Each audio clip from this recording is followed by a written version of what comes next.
Hello, Nicholas. How are you? I'm great, very great. Very Fine. great. Very, I'm very I'm good. very good. Very Very good. good. Okay. Very good. What have you been Okay. doing in the last? Was it a week since I last saw you? It was a Monday, wasn't it? Yes, Nearly yes, a week. exactly. Yes. So how's your Uh, week gone? How's your week gone? was very good. I since our last class, when it finished, I just scheduled this one because Did I you? liked very much your class. So, Thanks, Nicholas. That's really uh, kind of you. What were the yes. key? What were the key things that you liked about the class, though? What were the things that you? Well, the key takeaways from the class?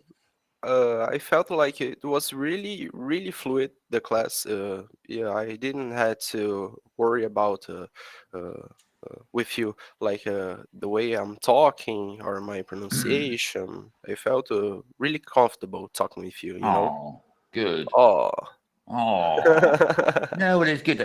These are the things that hold you back, and having that yes. a level of confidence when you're speaking in another language is a really important thing. You know that I speak two other languages, so I see the way that I overcame my fears or nervousness in Spanish was because I gained confidence. And all it was people were saying to me, "You sound like a Spaniard." So when I Yeah. speak, they say, "Oh, you sound Spanish," and this gave me lots and lots of confidence. So when I was speaking, I put a lot more effort into the pronunciation and Mm-hmm. looking at the grammar, vocabulary, and the words that I was using. We put more effort in when we have this little pat on the back, Yes. and we learn more. So this is a really good cycle to get into when you're learning another language. I'm not Mm-hmm. so good with my Arabic though. My Arabic is not good at all. So, and it's a difficult language to learn. So I've kind of Yes, it stopped. is. Yeah, kind of stopped with my Arabic and focus a little bit more on Spanish. But this year, or later this month, and the 14th of this month, I start French lessons again. French. So, Okay. well, some of the places that I want to go in the future, their native language is French. So I want to go to the Indian Ocean and spent some time in Uh-huh. the islands off the coast of East Africa. East And Africa. like I say, they're Creole or French speaking islands. Yes, yes, yes. That's good. That's good. I really want to travel, but I don't have money yet. I think I'm really young, so Why? I was really young. I did the majority of my travelling in my later years, some about yeah. 40 onwards. Yeah. So I still have time.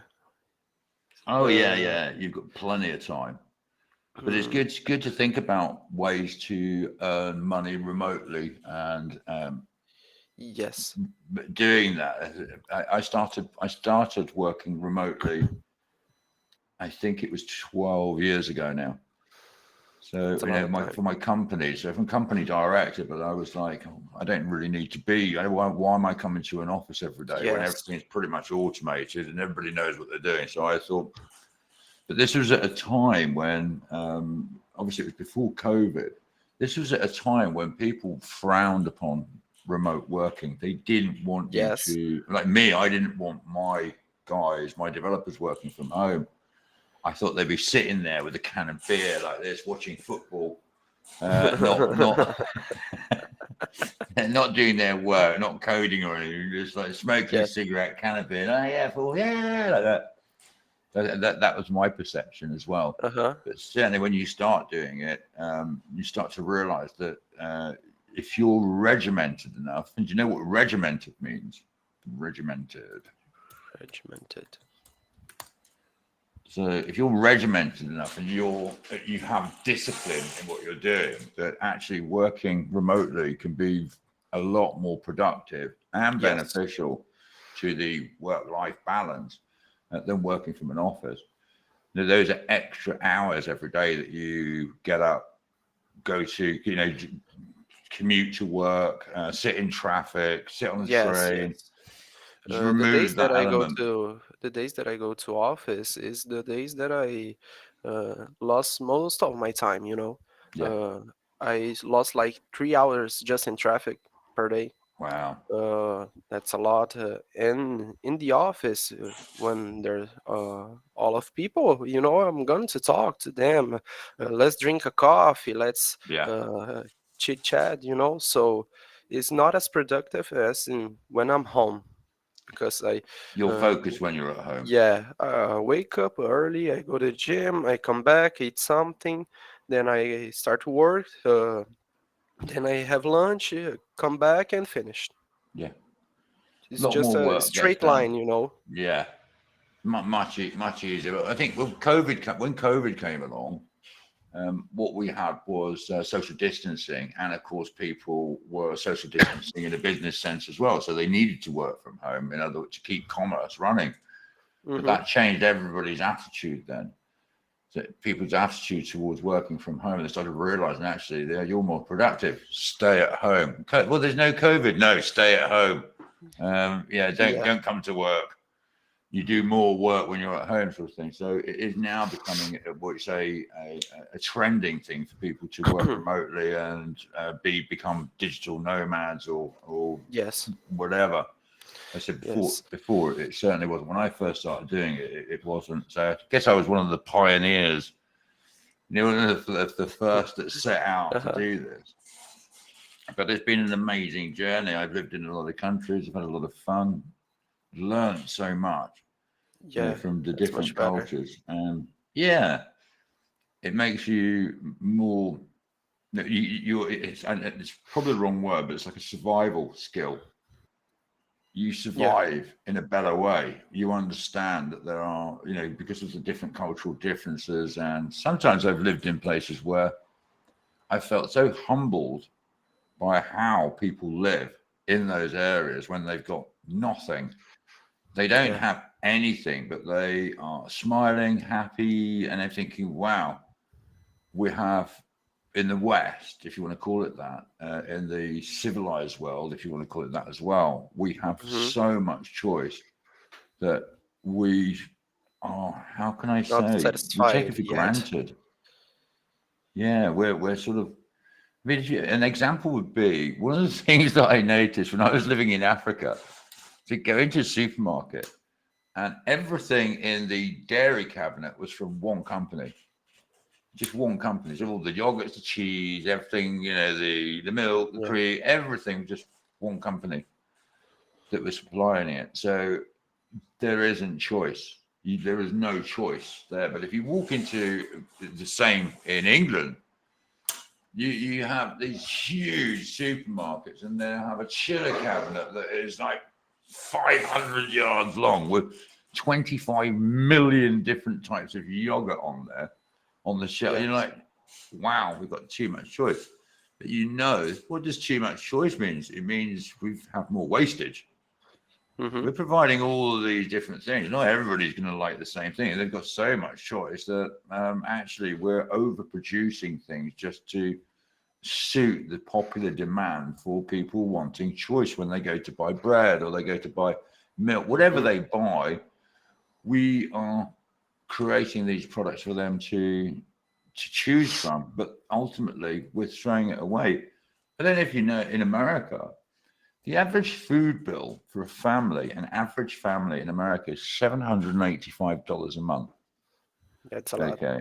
Yeah, so $785 a month is the average food bill for a nuclear family, if you want to call it that, in America. But if you then look at the amount of refuse and rubbish and trash that they throw away, 85%, 85% of the landfill in America is food. It's food that is plastic sell by day, it's gone off. It's so then go back to your nuclear family. Believe it or not, they spend $785 a month on food, but they throw away 45% of the food that they buy in a month. Mm-hmm. That's going directly into landfill. So what you could do is walk into a supermarket. spend $100, and then when you get outside, go to a trash can and just start throwing away $45 worth of food because you're going to do that anyway. Yeah, it's the same thing. Think of how much money a family could save over the course of a year if they were saving 45% of their food Yeah. bill by smart shopping and using,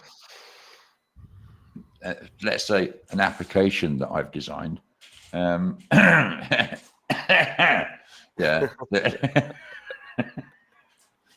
If you think of it, if you're saving $300 a month, that's $3,600 in a year that you could spend on a holiday. Yeah, Yeah. and you're thinking about the environment. You're not creating as much trash to go into landfill. This is a win-win situation. But I Yeah. said I was really shocked when I saw how much food American families throw away. You might actually go and look in your fridge right now and look and see that thing that's been in there for 4 months. Yeah. Yeah. You Yeah. know, the thing that's been it's mutating, it's trying to grow into something else that we don't. Yeah. We have Uh, things that we don't eat. yeah. Uh, Here in my house, we don't consume more than we had to do, you know. But still, my family is four people: me, my brother, my mother, and my father, Mm. and mainly me and my brother eat a lot, you know. Yeah, But yeah. we don't. Growing men. Yeah.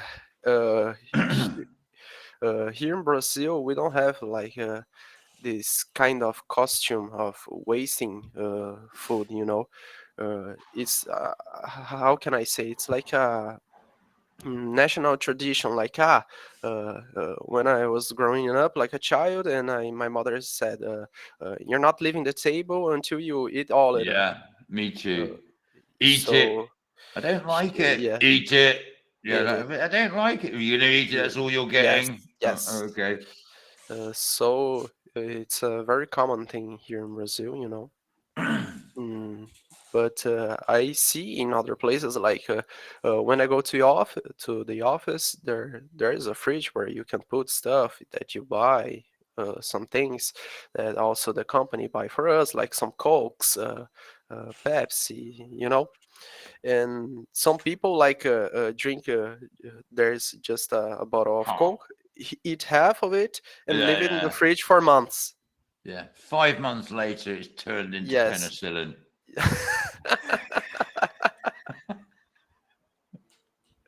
Yes. I did. I found. Uh, I didn't realize I had a two fridges, and I found it's cabbage. It's like a salad of uh-huh. cabbage, and the cabbage has Yes. started growing. Yes.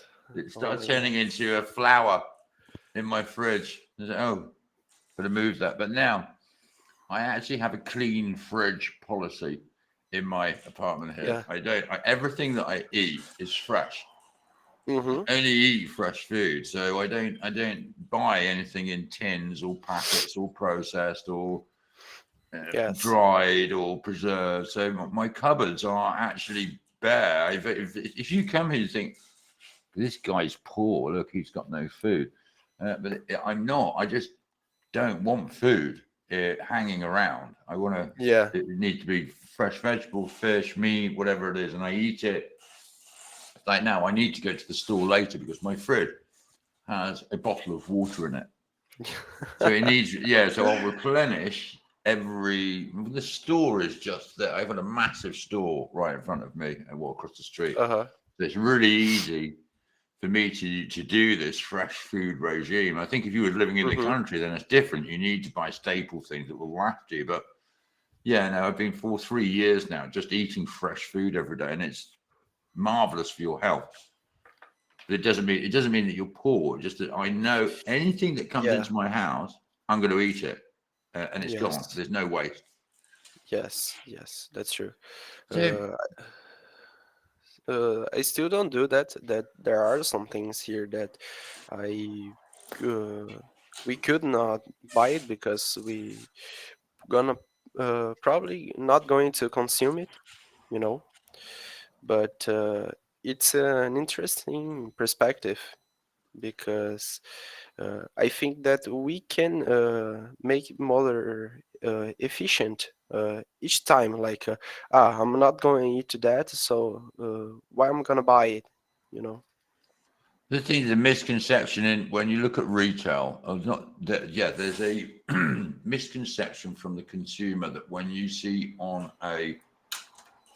here, you're going to have a use by date or sell by date, Yeah, yeah, so, or consume by date. yeah, There's a misconception with all of those things. So you think, oh, it's out of date, I can't drink it. No, well, that's actually saying that it needs to be sold by that date. It doesn't mean that you need to consume it by that date. It means it needs to be sold by that date, and then there 12 months later you can consume it within 12 months. So this yes, misconception within, and this is the retailers have done this. The retailers have done this because they want you to throw food away. They don't want you to eat your food. They want yeah, you to throw it away. In actual fact, it's really, really good for them because they don't have to dispose of things. So what they'll do is they'll say, this is on sale, yeah, and we need to sell it really, really quickly hmm, because it needs to be consumed. But actually, it's the sell by date that is affecting this, not the use by date. So the consumers buy it, but they don't use it, and they think, oh, I bought this on sale. I'm going to throw it away. yeah, It's very clever, very very clever tactics that the retailers are using in order to get you to throw away their crap. yeah, Yeah, because there it is, isn't it? yes, You think, yes, well, it is. how much is it going to cost us to throw it away? Ooh, a lot. 'Cause it's got to go into landfill, and we have to pay commercial rates on it. Okay, so what if we sell it for, I don't know, 25% of its value to consumers that are going to throw it away? That's a great idea. So we make money and we can get rid of our crap at the same time. Right, yeah, it's great. Okay, we'll do that. Yeah, so that's what they're doing, and it is this misconception with the timing or the time date stamp of when something should be on the shelf or it should be consumed by. Perishables, yeah, of course they need to be consumed. They've got a consume by date on them, but other Yes, things they don't. And this is just encouraging people to throw away food. And we complain and we say, we've got 8 billion people living on the planet.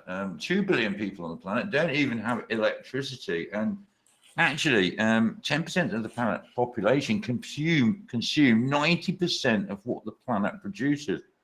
But we don't. We don't consume it. What we're doing is throwing it away.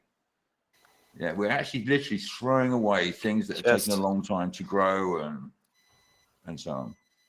So there's a yeah. revolution there. What I'm saying, I've actually created an application at the moment that Hmm. is it's basically a artificial intelligence that is looking at the food that you consume and scanning the sell by dates and the barcodes on the products in order to understand what their life expectancy is. So in Mm-hmm. order to stop people from throwing food away. So they would say, well, you'll get an alert and say, okay, you bought some bread, it's going to go stale in 2 days. You need to eat it. Mm-hmm. Yeah. So it's managing consumption. We're managing human consumption of food. So That's a I nice haven't. idea. I would use it. So you have any plans to launch it anytime soon? It's still. I've still got it on a wireframe. It's still in Just the on the wireframe. So wireframe, yeah. just Because on the the thing, paper.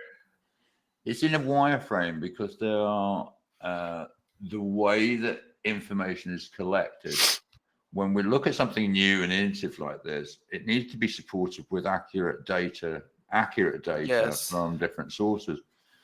But when you look at retail are never going to say to you, "Oh, you can have all of our barcodes," and now they're not going to do that. So you have to find a way in order to take their information about their products and then process it.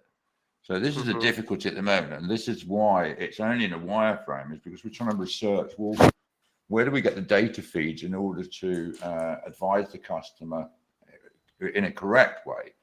Yes. So it always goes back to that thing, Nicholas, that it's about data truth. even artificial intelligence at the moment, or generative AI, or deep machine learning is heavily reliant on the information that it's provided. On the parameters. Yeah, so we're looking, is this data true? Data truth and data hygiene is the most important thing, because if we're, like you say, we're looking at different parameters for acceptance of data into a learning program, Mm-hmm. that if it's wrong, if for some reason the way that the data was collected, or the way that the hygiene was processed, what the overlays were, how it was processed, any of that is wrong, the whole thing falls down. Everything falls down. So we need to be sure that every feed of data has data truth, so that we can rely on it as Mm-hmm. accurate information to then start being able to predict. Yeah. So data truth is a fundamental, it's a key thing, or a cornerstone to what you're trying to achieve. When you're looking at multiple different organizations that are using different types of technology, different types of CRM system, different type of product management system, this integration is now becoming, whoa, how do we do this? How are you collecting your information, and Mm-hmm. what systems? And this is where it then starts snowballing into lots of conversations, and can we do this? Personally, I did come up with an idea, and that was just to use one organization, focus on one Mm-hmm. organization to see if the consumers. But if you did something like that, you're actually going up against the retailers, and the retailers will not like it. Yes. They're not going to like this. First of all, originally you was throwing away food and getting rid of their trash, and they're making money. To right, we're not doing that anymore. Right, oh, Mm-hmm. what are we going to do with our waste food? Yes. Yes. Yes. I understand it. Yeah, there's the whole economy is going to then their economy is going to kind of crash if you start promoting something like that. So you know that you're even possibly going to be looking at legal arbitration, or sorry, litigation against what you're trying to do. So it's on a wireframe. Yes. No, but cool. That's cool to know. Uh, uh, when I tried some design courses sometimes, and we had to like brainstorm a lot of ideas, and uh, we just put them like in the wireframe, and we had to like do a research and choose a public that we're going to choose to impact more, and do our idea of the project based on that, you know. Mm. And it's just like you said, was just on the wireframe. Jim, yeah, I'm old fashioned, so I've been using wireframes since, I don't know. Do you know what a Yeah. wireframe was? A wireframe was actually a pen and Uh-huh. a cigarette packet. Yeah, so yeah, Yeah. open the cigarette packet and you go, right, so look, if you do Or a this, napkin, you know. yeah, a napkin. So when we used to stay in England, actually, can you just do the back of a fag packet explanation? So fag packet is cigarette. We call it in England, not fags in the sense that Americans use the term. Fags are cigarette. So we say, can you Yeah. do a fag packet explanation of your company? We used to Yeah. say this. So it's like, in other words, can you give me a condensed version of what you're trying to say and draw some pretty pictures at the same time? Uh-huh. Yeah. Then that turned into, can we go and draw some pretty pictures together? This is the evolution of wireframe. Yeah. Can we draw some Yeah. pretty pictures together? All right, if you do this and I do that, and then this is where we're starting, this is where we need to be, how are we going to get there? All of this stuff, the evolution in business to now Yes. it's Uh, wireframing. yeah. About wireframe is I used to do like just on the paper, then I started to learn Figma. Do you know? Yeah, yeah, Yeah, and it's very useful because when I start to sell some freelance projects, all the project, the wireframe I used to do on Figma and show to the client, and he said, yeah. I didn't like the this screen here. Can you change that to like the design, the Mm. colors. So So it's it was a very, way of explaining and presenting, and yeah, for everybody to understand. yeah, The it's thing much is, better. in business at the moment, I've actually got an article that I was going to read with you today, but we've got 4 minutes. But the article is actually based on communication in companies. Uh-huh. So this, what a survey was conducted in America, and they surveyed lots of different companies, but the people that they were surveying were the executives, the CEOs, the chairman, the upper echelon. And Uh-huh. they asked in their survey, they asked the executive level and so on, what are your company's strategies? What is your company trying to achieve?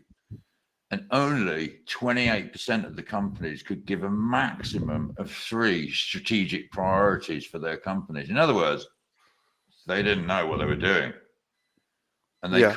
they couldn't articulate in Uh, the survey what the company's ambitions were, what the the visualizations or let's say ambitions of what do you want to become. They couldn't do it. yes.